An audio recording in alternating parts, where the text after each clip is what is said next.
Alright guys, sorry about the dark video. I am here with a 2013 Nissan Titan.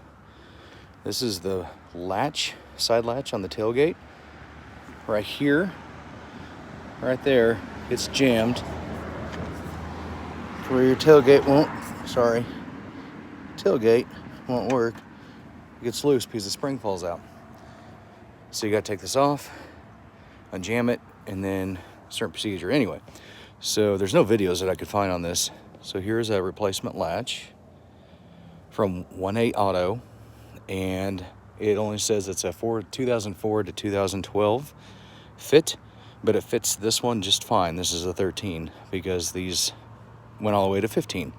Just so you guys know, it's easy. It's 2 bolts, and then you have that green tab right in there. Come on, focus up. Right there. This rod pulls towards me, and that's it. You can see it here on this end, on the red. Thanks for watching.